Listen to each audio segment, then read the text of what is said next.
20 years of strength training, and getting stronger and building resilience and building, strength and health, has obviously served stood you in good stead, as you're sort of, like you say, you're 63 now, and not everyone who lifts weights is going to, end up as Mr. Olympia or Mr. Universe, but it's a great pursuit, isn't it, for health and longevity, I think.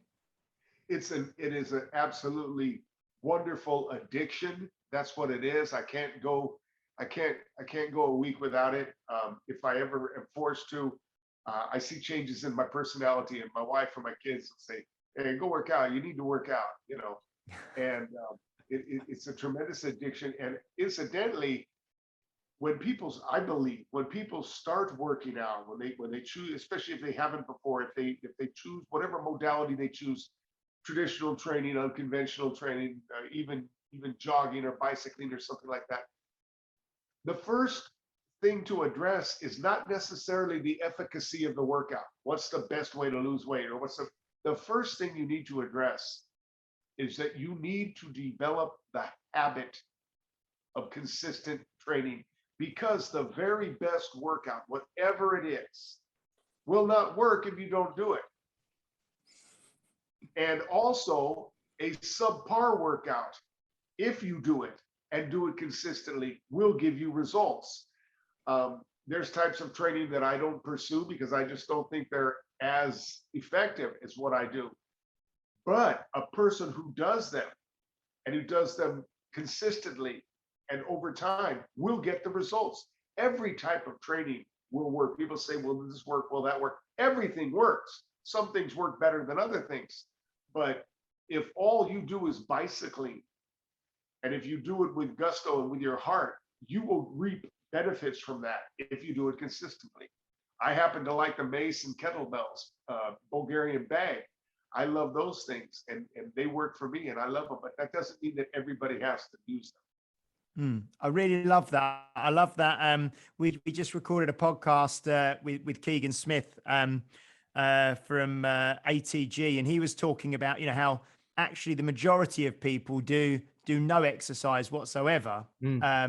The vast majority, probably 80% plus of the population do no exercise whatsoever. So if you can find something that you enjoy and that you can stick at, and whether that be, like you say, walking, jogging, bicycling, swimming, strength training, mace, kettlebell, whatever it is, that puts you in the top kind of 20% of people out there. And doing that consistently is going to be good for, and you mentioned it earlier as well, it's good for your physical health, but it's also great for your mental health, isn't it? And your personality, I think.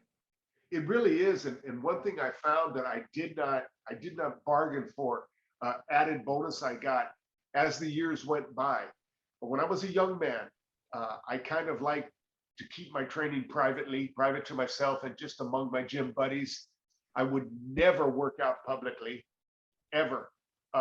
I felt that if people walked by and they were to see you, maybe lifting weights in a park or on a patio or something like that, they would be like, "Well, what's this guy doing trying to make himself better? What's his problem?" That's just the crazy mindset I had. But when you round the corner of 50 years old, when you start losing hair or getting gray hair, and you still are working out with some gusto and passion, everybody changes. Maybe I changed, but I'm telling you, other people change. Now they see you and they encourage you. "Hey, that's great, sir. Keep at it." Maybe they're thinking he's not going to be a burden on the system. We're not going to have to, medically take care of him. He's staying vital into his senior years. Whatever it is, I see a lot of people training publicly now, people over 50, and they all get encouragement, and I'm happy to be a part of that. That's brilliant, because like that thing you said about your kids and grandkids who think you're the strongest man that's ever lived. Everyone can have that. Everyone can have that with their kids and grandkids, because they can just, all you need to do is start training now and do it consistently over time. And when they come along, they'll just automatically think that, won't they? Yeah, the younger grandkids. I think a couple of years ago, I was on featured in a magazine, and they took it to kindergarten. one of them took the magazine to kindergarten, and so I was there. That I didn't pick her up every day, but I picked her up that day, and she came running out with the magazine with half of her kindergarten class. They all wanted me to pick them up, and I had to do that, you know. And they wanted this guy to pick them up, and that was a really nice moment, a memory I cherish. Well, I reckon that'll be recreated at James's gym with so James, right? James is hilarious, right? Pretty much every guest we've had on, he's got a picture of him with his arm around them. He's got with the book in the other hand that's signed or whatever.